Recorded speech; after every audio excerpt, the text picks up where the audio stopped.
So I see that this meeting is being recorded. I want to welcome everyone to our monthly IGIC Lunch and Learn webinar. This is December 2022. And just a reminder, we are recording this video and we'll be uploading it to the IGIC's YouTube channel, and we'll be sending the link out and available along with all of our past Lunch and Learn webinars. And then also, Greg, I'm assuming pretty casual. So if you have questions, I encourage you to kind of pipe up and ask him as he comes along, if that's okay with you, Greg. I don't want to make assumptions. Feel free to interrupt me. If you're not comfortable doing that, or if you do not have a microphone, please do feel free to throw questions into the chat, general chat discussion, and I'll take care of that for you if that is your preference. And with that, I will have Greg introduce himself. This is a webinar that I've just completely forgotten the name of. It's on Survey123, I believe, correct? Correct. Or aspects of it. Yep. And he will take it away from here. So go for it, Greg. Hello, everyone. So I'm Greg Jameson. I'm the GIS technician here at the City of Grimes. And today we're going to talk about Survey123. So I'm hoping this is going to work. We're going to try a poll in WebEx. So two simple questions. Have you used Survey123 before? And have you used Survey123 Connect before? I'm curious to see how this is going to work. The only thing maybe you should have added is, I don't know. Sitting racking my brain, it's like, have I? Hopefully Well, people aren't as confused as me. Just say no. So looking, most all the responses are in now. So most all of you have used Survey123, which is fantastic. 20 said yes, 6 said no for the first question. And then have you used Survey123 Connect before? Only 10 of you have, and 18 of you, so majority of you have not. So this is really cool.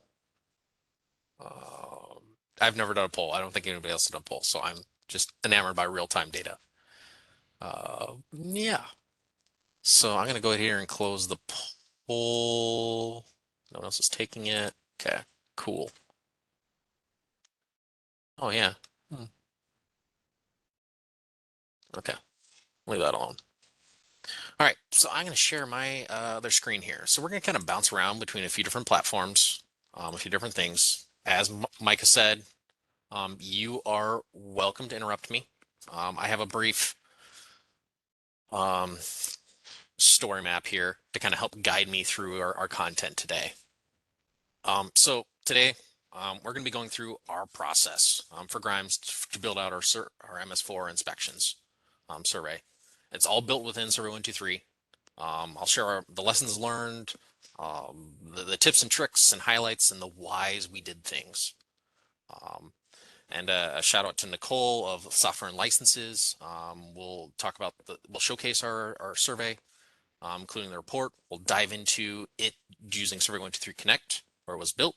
Talk about XSLForms, the overview, lessons learned, the logic, ArcGIS dashboard of now to see why there are questions and logic put into it, and then highlight the custom reports, lessons learned, and then kind of where we're going next. So as a base framework for everybody here, our MS4 inspection survey is built on our ArcGIS Enterprise 10.9.1. The data is stored within our data store. Users do need to have the creator with the data editor user type set up.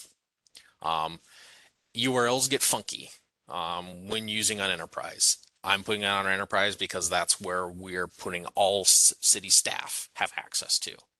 So for us, the link now becomes this, and it is a hyperlink. I'll share the story map out at the end. So otherwise, your Survey123 is just simple as that. You have this additional portal URL equals your federated portal server is what becomes the URL. Great. Are you going to explain for those that may not know what MS4 is? Because it sounds like a British Secret Service. Yeah. So MS4 inspections, maybe I'm getting a vernacular wrong, but that's just what people had or that's what I'm understanding as. So our MS4 inspections, this is for your stormwater pollution prevention plans, your SWIP. So every quarter we have to go out and inspect it to make sure that we are in compliance of our MS4 and permit that is issued by the state, I believe the Iowa DNR, to us. So this is our method. And so annually, then we have to generate a report back to the state saying these are our quarterly inspections of these areas. So it's all about stormwater runoff and making sure that our topsoil does not go into our rivers and streams and pollute the environment, in a brief nutshell. Is that good? Does that clear your question? I don't know, Robin, I think. I think Secret Service sounds like more fun, but yes, that cleared it up. Okay. Sweet. Thanks, Robin. So, so process for our staff. So our stormwater team uses email notifications from the Iowa DNR. They draw and update the areas with an ArcGIS Pro or on a web map. This creates a polygon that's embedded within the survey. And as long as the area is not NOD'd, it will be inspected. You'll see how all this starts linking together as we step into the survey.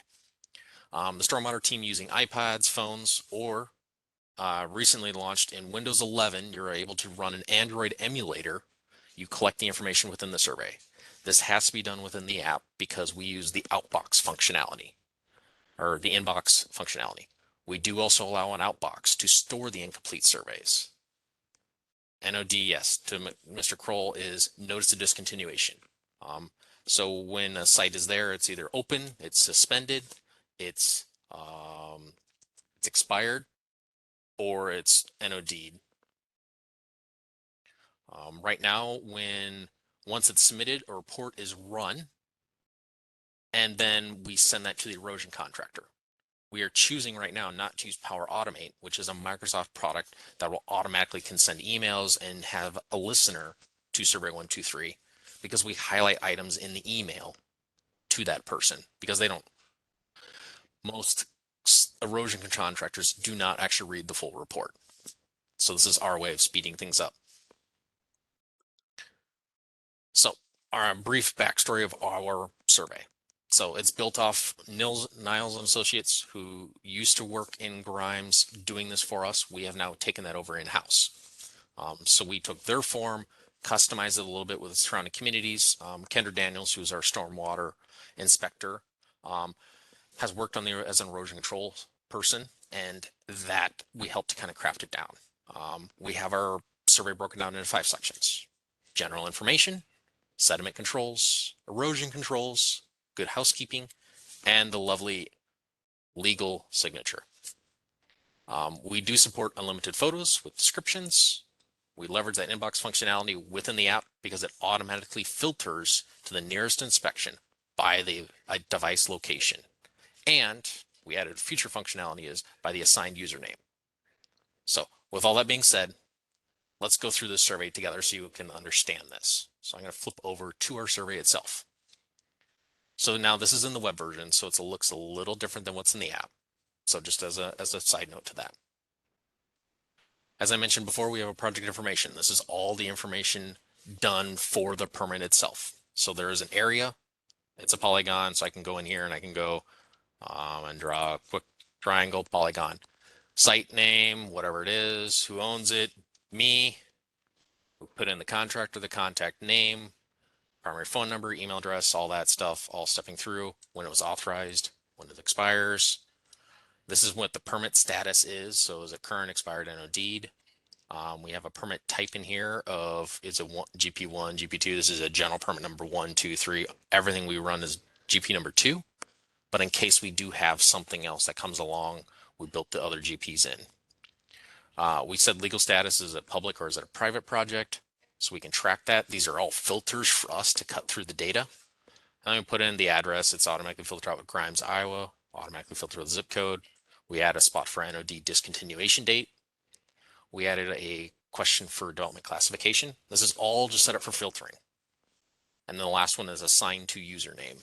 And that is for future when we add a second stormwater inspector person on, that then the inbox then can pre-filter out who sees it as an additional query item. So this here is all stored in one section. This project information is all in one heading. Greg, Now, mhm. you said some of those choices were for filtering. So that means some of the options that will be later on depend on how they answer this first section. No, it is filtering Okay. for a dashboard, Okay, gotcha. filtering the data. So that project information is what we initially enter in. Now, when we go and visit the site, we fill out a site survey. That is this repeat within the survey. And that's why there's a 1 here. You can add a second one here and you make a second one. That allows unlimited repeats through here. We'll get into what a repeat looks like, why it, and how it operates. But each inspection is related back to the project information as a relate. And that's what it allows us to do unlimited site surveys. So the general information you can see, I literally snapshotted this form here at 11:16 this morning. It is live. It automatically says 7 days after today's date for when deficiency should be corrected. Logic takes care of that. Immediately fills out Kendra as our main inspector, so it pre-populates that direction. If we select other, we get a new name that appears that we can actually enter in somebody else. So, Micah can, do the inspection. Pre-populates our phone number, our city, our address. You see some of the questions have asterisks, so we require not all questions to be filled out. So just kind of watch, and all the ones we do require filling out is basically the ones you have to be on site for. So we can say it's currently cloudy, it's partly sunny, it's snowing, this is rain, or we could say other. Enter in the temperature. I don't have any filtering on this intentionally yet. Rainfall, it's automatically populates no and 0 because it's odd that we have rain. We have inspection type in here of weekly. Sometimes we do weekly inspections on stuff, but we have quarter 1, 2, 3, 4. We have a final inspection and slash NOD. So when we do that notice of discontinuation, we will sometimes flag it as a final inspection if we've already done a quarterly inspection for it. We also have an other in here just in case. We ask a simple question, is it active? Yes, no. What construction stage it is. We have a combination in town of where we have commercial projects and home site construction. So you'll see site grading in here, utilities, infrastructure, paving, stabilized, home building versus building construction. This is where we differentiate between our two residential and commercial. Then we answer the kind of a few other questions. Plans located on site, and a space for notes. And that is our section here as I go back up to the top called our general information. Just core about the site. We then have sediment controls. We ask questions, yes, no, not applicable. The not applicable means that it is not on site. No means it is not being done correctly. Yes means it is on site and being done correctly. So just quick yes, no's, If there's any other sediment controls, if you hit yes, then please specify and share all you want. For photos, we have another repeat in here, and that allows us to allow unlimited photos. So we can, take a photo in here and add another photo. We also have descriptions that are tied to each photo. And then a remarks column. This is what the final notes to the inspector on the report will say. Hey, whatever it could be, sediment controls looked great. If I can ever spell or if I can type. And then we'll repeat that through our erosion controls. Ask the questions, shoot photos, tie a description if we need to, remarks. Same with good housekeeping. And our good housekeeping is the porta potties, washouts. It's kind of what we call is the final site stuff. We have a depth of topsoil. Other practices. You hit yes, and on our column appears photos again. Remarks for that section. And then the final paragraph that has to be set on every one of these, and then a signature window box. And it will automatically update the sign, date, time. And if we have any follow-ups, it ties it back to that survey as well. I can actually hit submit on this because this one will break because I haven't filled it out. So that is our survey. In a nutshell.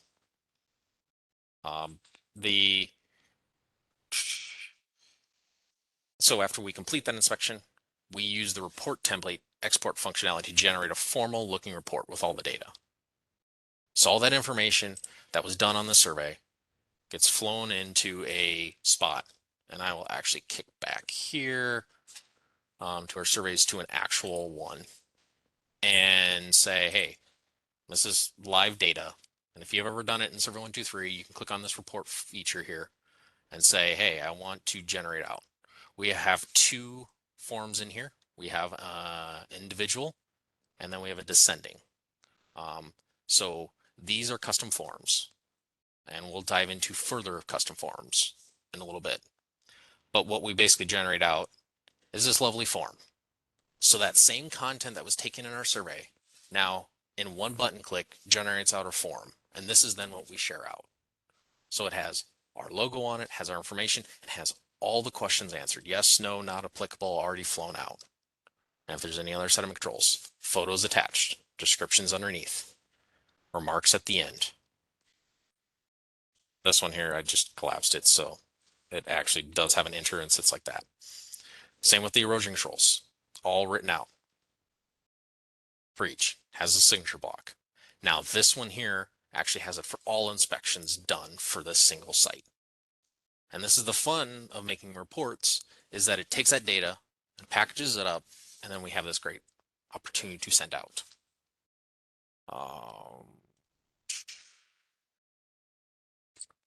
So that's what we do from our process. That's how it goes from start to finish, what we send out.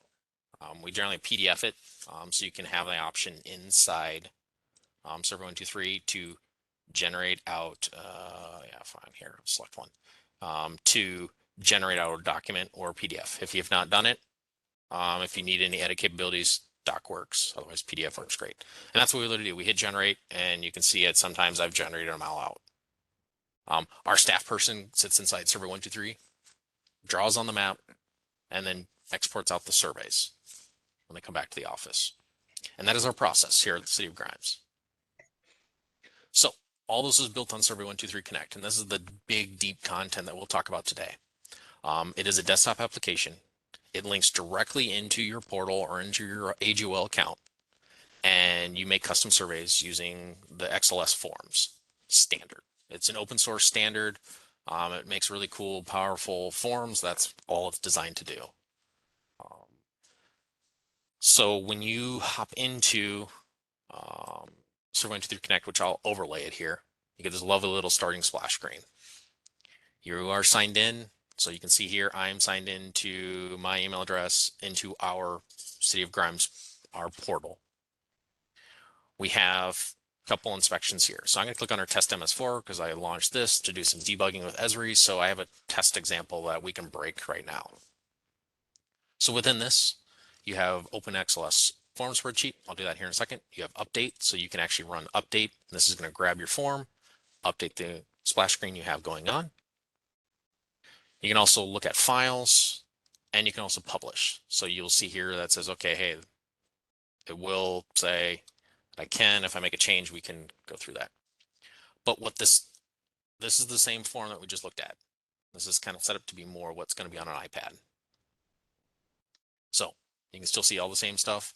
I can actually select, test the radio buttons, test the logic, make sure everything kind of looks and feels right, all within Survey123 Connect. As we go down on the bottom, the first one is form.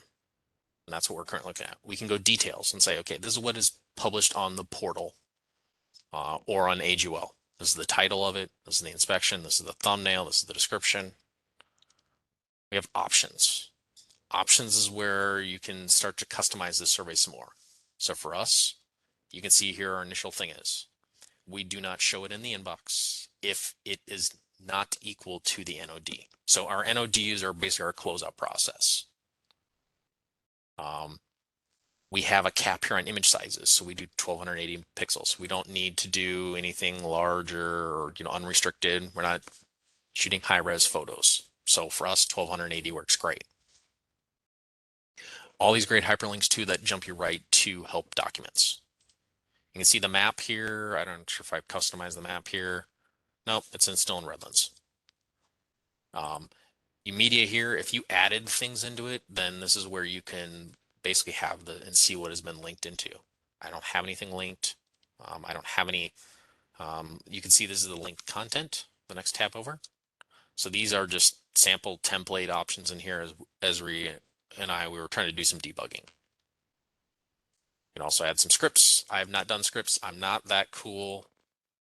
But the one that matters the most is the very last one, and that is schema. So you can see exactly how this is set out.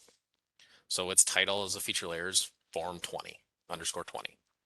Within that, we have these 21 fields, and you can see what is all the field properties of it, what's the address, etc., all down. You can see within that we have a plus. So the plus means this is a relate.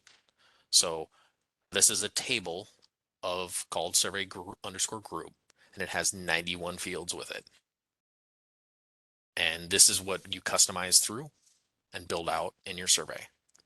Then within that, we have these sediment photos, erosion photos, and PPP photos that all relate back up to the survey group itself. So a relate down to another relate. So 2 relates deep. The challenge with the pros of relates is it's great, it's amazing, it's hyper flexible. The downside to it is that it makes it sometimes harder to access the data. And so you cannot edit any of this survey information inside the web version of Survey123 because of the relates. So as a cautionary tale, if you want to have ultimate flexibility, it also limits the options of where people can edit. We don't want people editing this data, so it's not as big of a deal, but be known that's what we have. So I'm going to click on this button, XSLForm. I already have it open. So this is the form that drives everything of the survey. And if any of you want a copy of this, I'd be more than happy to share it out. That's all great and dandy. It all works. So what we have is we have groups. So those same content breaks within the survey is called a group. And this is basically that drop-down window. To put it differently, it is this drop-down is a group. So group 1, group 2, site survey,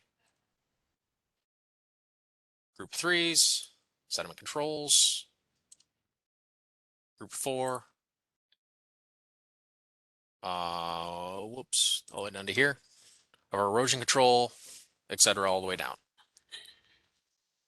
What within the XLS forms, you name it, and because this is getting published on Enterprise, we are not allowed.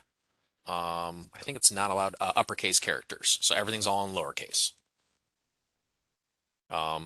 for the naming schema. Label is what it's labeled on the survey. Hint is if you have any hints you want to do. I don't use any guidance hints. Appearance says, how does it appear initially? And because Esri has built a lot of functionality in this, it already has drop downs in here. So you can already see, okay, is it hidden? Is it geocode? There's some other things in here. Multi-line, predictive text, no predictive text. So it's already giving you and helping to guide you what options you want to do as well. Compact in this example within a group means, hey, it automatically closed. This is your column to set requirements. Is it required before submitting? You can also add a required message. Let's see, appearance, you can do a hidden. Hidden just means that it doesn't appear. So I ran a quick snippet inside here where I literally did a hidden and captured variables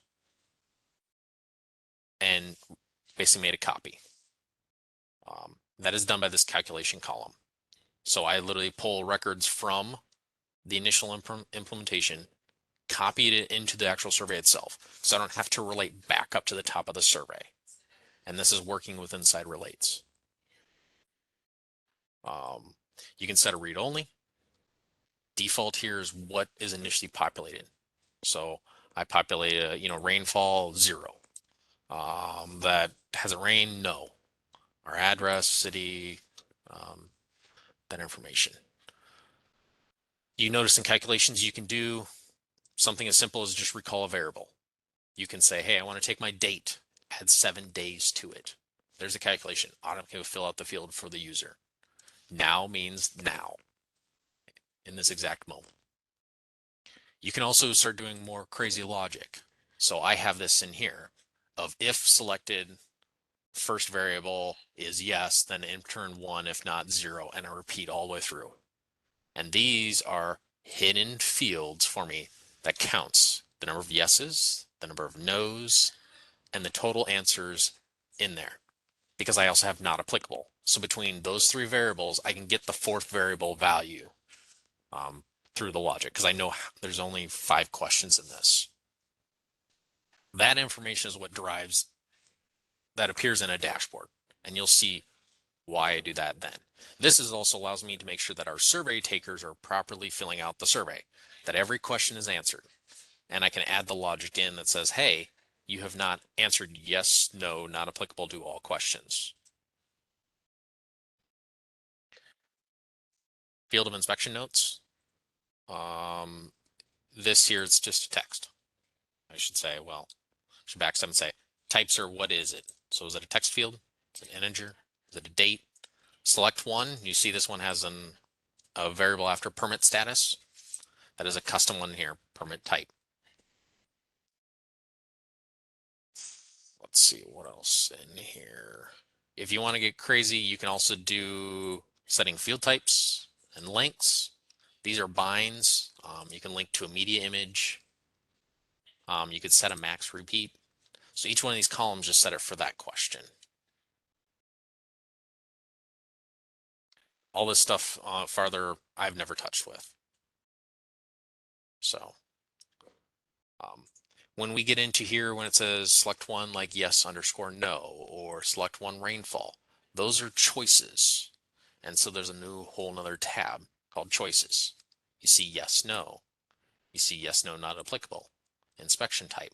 So this is where you're setting up those domains that you use within the survey.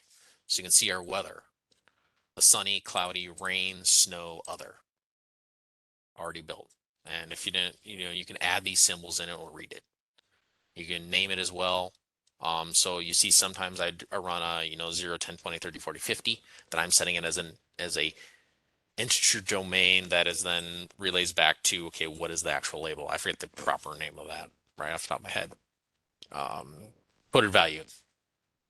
There. You can see our permit status. Our GP, permit types, our legal, all that stuff that we initially had those filtering on the questions are all right here. And so if we want to add something in here, we can. Yeah, fine. I don't just copy, you can just literally drag, copy, add, and, county. And add it in, county project. And I can hit save. And when I hit save, it's going to reconvert the form. And in this example, this is done in project information. You'll see that at the very top here, county project has been added. And so this is how you refine and iterate through your entire survey, is continuing to step through here. So things that I've learned in working through this is setting up names to kind of make sense, because it drove me crazy. So that's why these have serve underscore the names from above. The names have kind of some logic. I try to keep them fairly short, but sometimes they get long. Making your domains, your select no NAs at the very early on, and then just keep referencing them back to. If you want to do this relevant, is a fun one where you sit here and say, hey, if inspector equals other. So what that means is it comes up here and looks at inspector. If this is changed from Kendra to other, it will then make this box appear, make this whole row appear. And that is, as I was showing in the example here of, whoops, I think it's click other, then we get this whole other box appear. That's how you do that logic.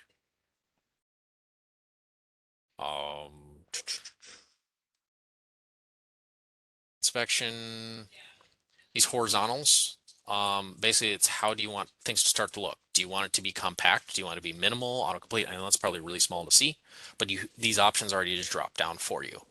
And what I have found is when you start making lots of questions, make the first question the way you want it, and then just copy paste all the way down. This is an Excel file, so I can add rows, delete rows, do everything copy and paste all through.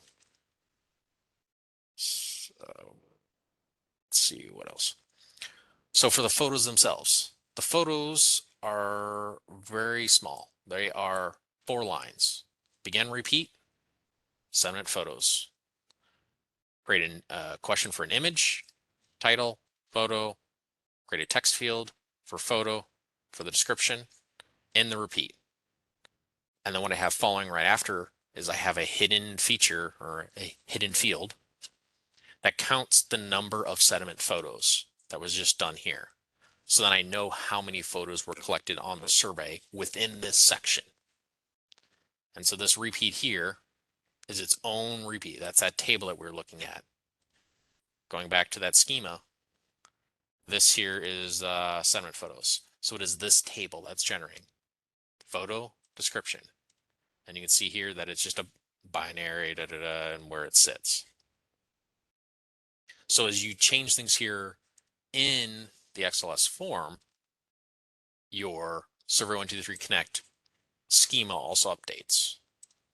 Does that all make sense? Is everything clicking, jiving? I'm gonna take a breather here for a second. It's doing great, Greg. I would like to report that I have used Survey123 Connect. I just forgot what it was called, just in case you were dying to know. I really love this detail that you're going into. I think the spreadsheet gets really intimidating. And so it's nice to see it kind of just broken down and discussed. And of course, like I said, we're recording this so we can go back and look at it again. Like, how did he do that again? And if you want to package anything up to send out, I know I will be requesting it, so you might as well just prepare for that. Okay. Yeah, I'm happy to share this with anybody and everybody. They can look and they can see how all this stuff starts talking to each other. And as a tangential note, when you want to make a new survey, you can come in here, click a new survey, and I'm going to say, as you come in here, create it from a file, hit select, and I can give you the file that you can add right in here, and it will literally populate all this out here, all this out for you, because I will literally give you this file you're looking at. Let's see, test. Okay, let's hop back in this here. So let's see, what else fun things I learned in here. Dates. So let's do a brief on dates. Dates have 2 options. You have the Unicode date, which starts at 1970, and then you have the other date. I don't remember which one's which. This is the one I finally got to work, and it has to be done under calculation. Because I initially tried to do being relevant, and I tried doing the default, and I learned it had to be in calculation. But this is the formula, and you can use decimal date time now add 7. And so when you're adding it this way, the default date is days. And so if you want this to be 14, we can hit save, and we can go right back here in the survey, and we can say, hey, this is what I love about Survey123 Connect is the live feedback of things. Hey, I made this change. The answer down here is this won't populate initially on here, but it does on the iPad, or it does in the web on the app.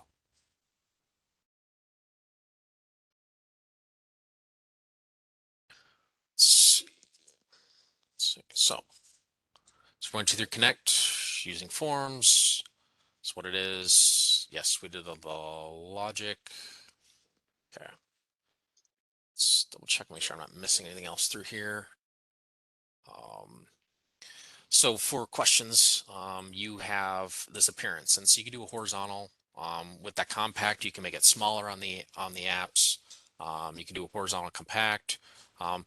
The one thing you can do in the trying to think, what is it? If it's in one of these columns. No, okay. There's an option to in this appearance column to set up columns. And so you actually making more of a table on the form itself. We chose not to do that because that was getting more complex. And we were going to export it out as a Word doc as well. But that's like done by like C5 up at group lines. And there's a whole tutorial on it. Which within Survey123 Connect, you can also, at the very top, there's tutorials. So you can step through it. And it already has all the information for you. But if you go in My Survey Designs, you can also go Esri templates. And so if there's something you want to see, a table, or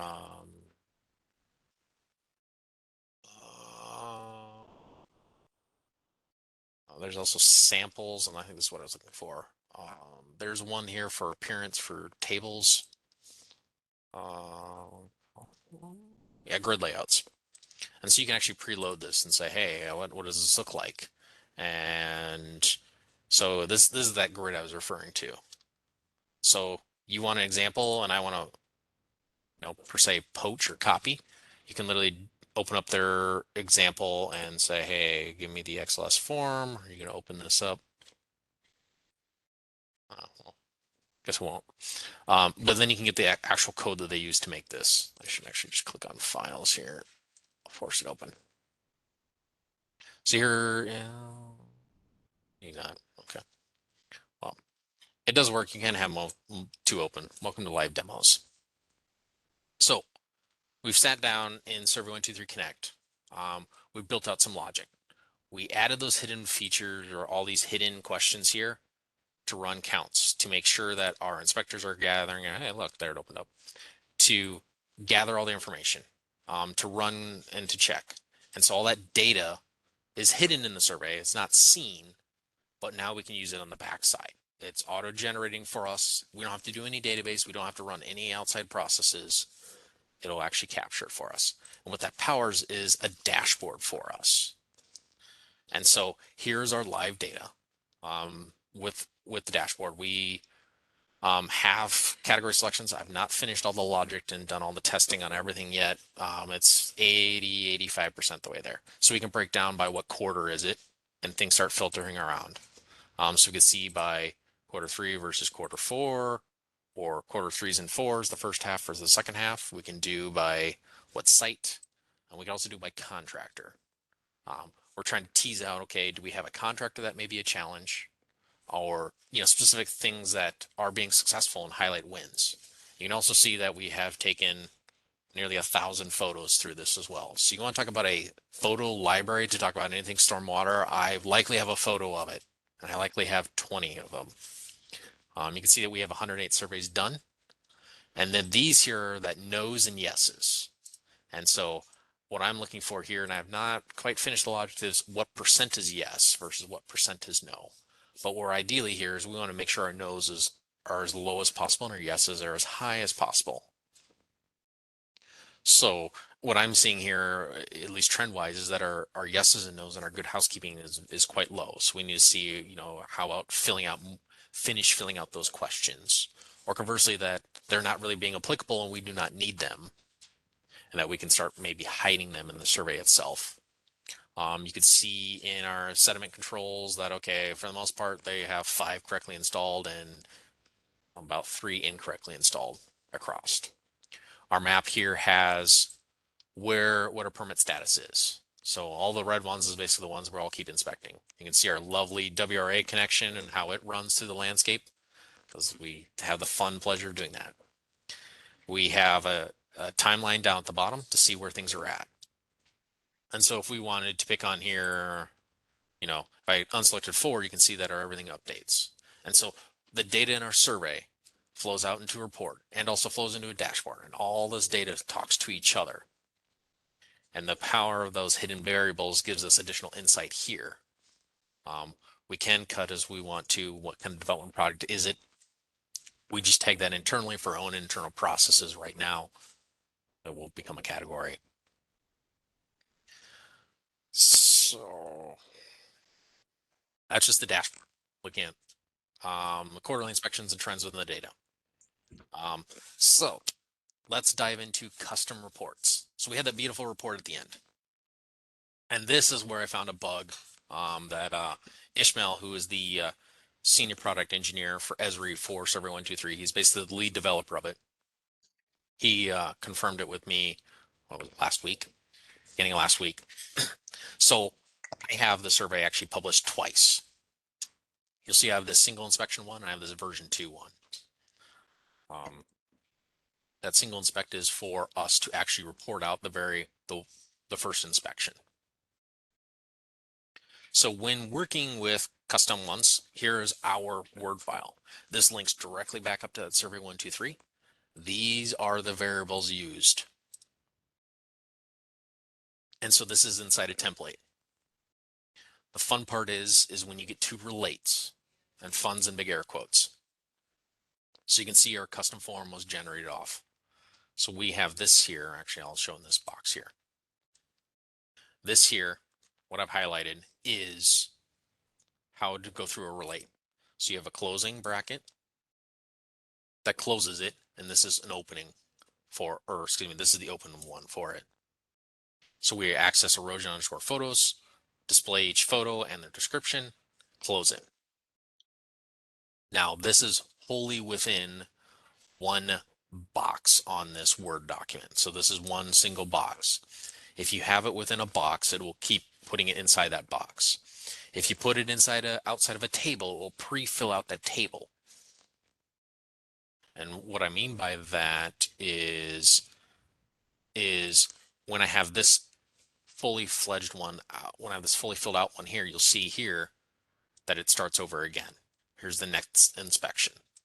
So what we have going on here with our custom reports is this here is set up to only, let me zoom back out. This here does not have anything outside this and outside here. And that allows us to get answers. What we want as well is this logic, and this is the bug, is I wanted to say within that survey, I want to grab where 1 equals 1, you need to have some logic. Order by fields, inspection date, descending, and I want to pull the very first record back. That logic would work on our survey to spit back a final report of the most recent survey, but it does not work. That's a bug. That's why we published our survey twice. The benefit of all of this does with these custom reports is that we can have one report where we generate out our most recent inspection, and we have our other report that generates a PDF of all the inspections we've done for the site. And so at the end of each year, we generate out that, and we submit that to the state. And that is how we stay in compliance of our holistic MS4 with the data being live, powered by Survey123, using Survey123 Connect and Logic to go through it all. Let's see what's next. I'm making version 3 here, likely here probably in 4 or 6 weeks. We want a map per survey that has drawn in controls and photo locations, and stylize the form, make it look pretty on the app. And working on a illicit discharge survey. And so within Survey123, on either option, you can read the EXIF data of the camera. And so what Ishmael told me to work on next is to do a repeat within there where you actually have variables inside there of what's the latitude, longitude of the photo, what direction it's facing, and then you can scrape that back through on the report to make a map of all those points. He's not sure right now if it has to be done inside Pro or if it can holistically be done inside Survey123. But that's what we would like to, that's what we're going to try to work on next, where the user is out there and draws the controls because every 3 months it changes, and where we shot the photos and put that as a part of our report. I have submitted all this content to Esri as one of the product engineers is looking at trying to make a ArcGIS solution for MS4 inspections or for basic construction stormwater inspections. And so we have been in dialogues and conversations of this as this is a good starting point and works pretty well from a tech savvy level that a end user person just has to sit inside Survey123 and can do all this, almost all the work besides a web map. So with that, that's what I have. Able to answer questions. Thank you, Greg. I like how you say it doesn't involve scripting. So I think it is very obtainable for a tech-savvy user.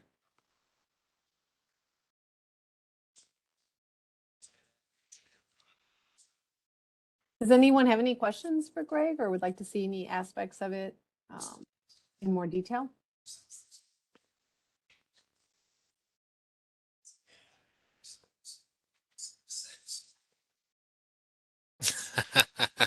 Yes, Robin, that is the hope. I will be sheepish and say that it was a learning curve for me to drive into Survey123 and all the logic and all the power behind it all. And that took about a week to get this form to really to get to this level, to get this logic to work correctly, to then understand why you wanted to use hidden fields. And my biggest lesson learned out of all of this is make hidden fields, make things to check. I know that this survey takes our average user about 45 minutes to complete on small sites and takes about an hour and a half to complete for very large sites. So we internally can see that right on the feature service itself.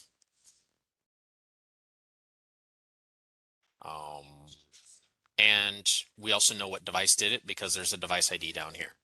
So it tells you how long it takes them to fill it out? Yeah. I didn't know that was something that I guess I've never really looked at that metric. So what it kicks off with, and here's a deep dive rabbit hole. So you got this, actually I'll show it to you on the live feature service as I'll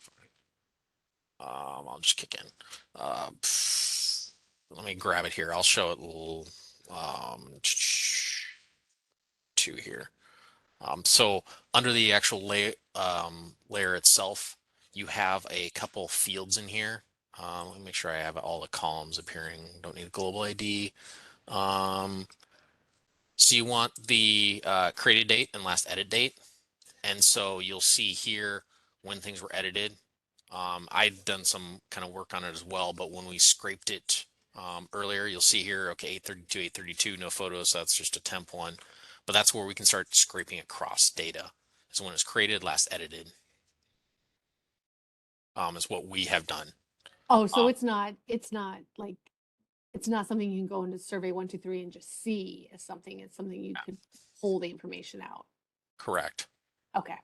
So that's where we're teasing it. We're just, I mean, there is another, I mean, there's a check here too of when, because I ran a example against, oh yeah, you will not see it in this form. You'll see it in survey group. When, let's see, let me make sure I can hide my columns. You'll see it with the project, the inspection date and time versus when it was created, because down here it will be last edit date. So this is exactly what we're pulling. You know, when they signed and when it was last edited. So we have a couple options. So I know when they signed it out in the field. So in this example, they signed it out in the field at 9:34, and then they had completed it at 10:30 a.m. when they actually sent it out, when they made their last edits. So I actually have multiple timestamps through here because it was initially, let's see, the inspection started at 9:34 a.m. And they signed at the bottom 9:34. So they just went down to the bottom and they can sign. Because it's down, those will be identical. And the last edit was 10:30. So this took 56 minutes to take.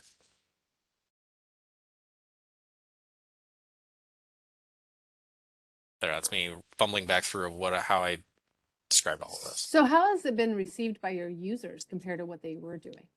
So Kendra really likes it. She walked in, she didn't really have much knowledge of like what our best direction was. So I just kind of per se took her underneath my wings and said, hey, I want to make this really easy for you. She loves it because it's just, she can sit on her iPad and she can do everything. She can fill out the survey and everything else. So all she does on the computer is she draws on the map of the new box whenever the email comes in from the Iowa DNR about a new, NPDS permit. And sits in Survey123 and says generate out the report and email it. Were they doing it by paper before? Yeah, so Nillis, when they were doing it by paper, and then they also had a Fulcrum app that they would also pull some information across. But mainly we would just get paper forms.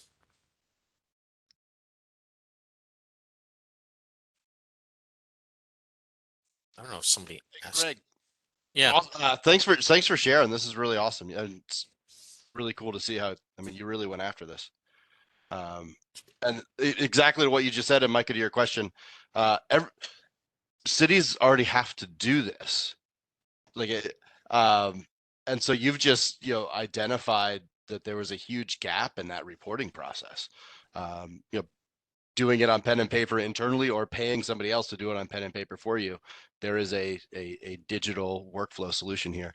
And all the data you're collecting is spatial in nature anyways. So like lots of times, I mean, we find with working with cities that somebody will take, all your BMPs, or they'll take all your permit locations out of GIS, put them into a spreadsheet, and then put that spreadsheet into a Word doc, save it as a PDF, then send it up to the state. The state will then take it and convert all those XYs into GIS and put it back. Like it's this backwards way of working on it. And I mean, every city of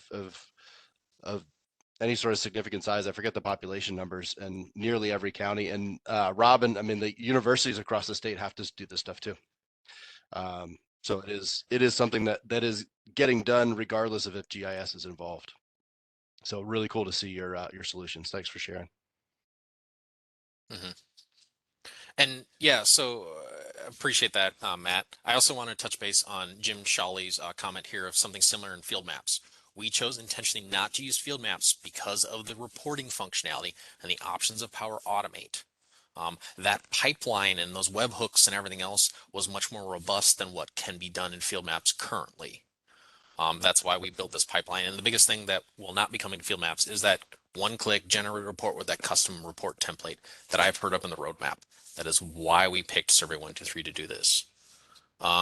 Jay, to your post some Survey123 resource links and best practices, I'll add that to my story map and also into the email that Micah will send out here as well of, hey, these are things I'm working on through. So, yeah. Weighing the technology and understanding what works best. The fun thing. So, any other questions, thoughts? This has really been informative. Appreciate you willing to share what you've been working on, Greg. It's fantastic. Appreciate the deep dive. Yeah, hopefully it wasn't overwhelming. No, I think Connect, it can be rather overwhelming the first time, but once you spend some time with it and kind of look at each line, it starts to make a lot of sense. Yeah, and I won't, the Esri templates, go through those. If you want this specific functionality, just literally open it up, copy it, paste it into your function. And that's the best thing about Survey123 Connect. It's a GUI interface that will, as you copy and paste things in, hit refresh, and there it all is. And you could test to make sure is it working right. Or if it will tell you back, hey, there's this error. And that's helps you to navigate through quickly. I mean, to be honest, I had 17 different forms from when I first started making it all the way to the end. I made a 17th one that then did not work out right. I was trying to do the columns and I ditched it, and that's why ours says form 16. So I had 16 iterations from my beginning to our final working one right now. Impressive. Impressive. All right. So just a heads up, we will have an IGIC business meeting the third week of January. I think it's the 18th. That will be at 10 a.m. It will be a remote virtual meeting. And so our next Lunch and Learn is going to actually be on the last Wednesday of the month, the 25th. And the topic with that will be arcade. So there's a little teaser for you, and we'll be sending out information shortly on that. As always, if people have any suggestions, questions, or ideas for future webinars, please do reach out for me. It would always be helpful, if not only to have a topic, but maybe somebody or some organization or some group that would be interested in presenting on that information also. So with that, I thank everybody for joining us today.